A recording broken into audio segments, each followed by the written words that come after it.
পৃথক নির্বাচনের ব্যবস্থা মেনে না নেয় তাহলে হিন্দু সম্প্রদায় কোনো নির্বাচনে অংশগ্রহণ করবে না, ভোট কেন্দ্রে যাবে না। দেশের সাম্প্রদায়িক সম্প্রীতি নষ্ট হচ্ছে।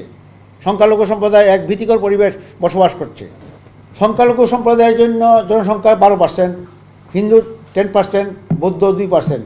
অনুপাতে 350টা আসনে হলে 42টি আসন ধর্মীয় সংখ্যালঘুদের জন্য সংরক্ষণ করতে হবে। 38টি হিন্দুদের জন্য, 3টি বৌদ্ধদের জন্য, খ্রিস্টানদের জন্য 1টি। এবং 6টি মহিলা আসন থেকে 4টি হিন্দু, 2টি বৌদ্ধ মহিলা সদস্য সারা দেশে হিন্দু, বৌদ্ধ, আদিবাসী মহিলাদের যারা নির্বাচিত হবেন। সারা দেশে প্রাপ্ত ভোট অনুসারে প্রতিদ্বন্দ্বিতাকারী দলগুলির সদস্য মনোনীত করবে।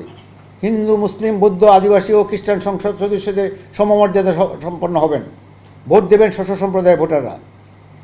প্রিয় সাংবাদিক বন্ধুগণ, বাংলাদেশের স্বাধীনতার পূর্ব থেকেই বাংলাদেশের হিন্দু সম্প্রদায় দেশীয় ও বৈদেশিক রাজনীতির গেরাকলে পিষ্ট হয়ে আজ অস্তিত্বহীনতার মুখোমুখি। মাইনরিটি কার্ড এখন রাজনৈতিক দলগুলোর ট্রাম্প কার্ড হিসেবে ব্যবহৃত হচ্ছে। পার্শ্ববর্তী ভারতীয় রাজনীতিবিদ এমনকি আমেরিকার নির্বাচনে বাংলাদেশের মাইনরিটি ইস্যু তাদের ভোট বাড়ানোর কাজে ব্যবহার হচ্ছে। অথচ স্থায়ী সমাধানের কথা কেউ বলছে না। অথচ মাইনরিটি ইস্যু নিয়ে দেশে বিদেশে বাংলাদেশের ভাবমূর্তি নষ্ট হচ্ছে। দেশের সাম্প্রদায়িক সম্প্রীতি নষ্ট হচ্ছে। সংখ্যালঘু সম্প্রদায় এক ভীতিকর পরিবেশ বসবাস করছে। প্রতিনিধিত্বহীনতা, হিন্দু জনসংখ্যা দ্রুত কমে যাচ্ছে। 33 থেকে আজকে 12%-এ পৌঁছেছে। আমরা এর অবসান চাই।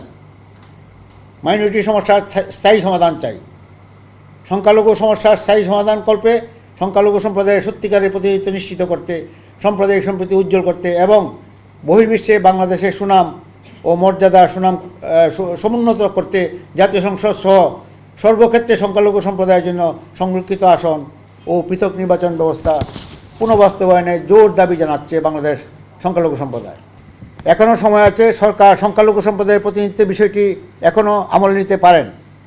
হিন্দু সর্বশেষ সময় পর্যন্ত অপেক্ষা করবে। বর্তমান সরকার যদি সংখ্যালঘু সম্প্রদায়ের প্রাণের দাবি জাতীয় সংসদ, স্থানীয় সরকার সহ সর্বক্ষেত্রে আসন সংরক্ষণ ও পৃথক নির্বাচনের ব্যবস্থা মেনে না নেয় তাহলে হিন্দু সম্প্রদায় কোনো নির্বাচনে অংশগ্রহণ করবে না, ভোট কেন্দ্রে যাবে না। অন্যকে ক্ষমতায় বসানো হাতিয়ার হওয়ার জন্য, শুধুমাত্র ধর খাওয়া আর বাড়িঘর ছেড়ে পালানোর জন্য হিন্দু সম্প্রদায় আগামী নির্বাচনে ভোট কেন্দ্রে যাবে না।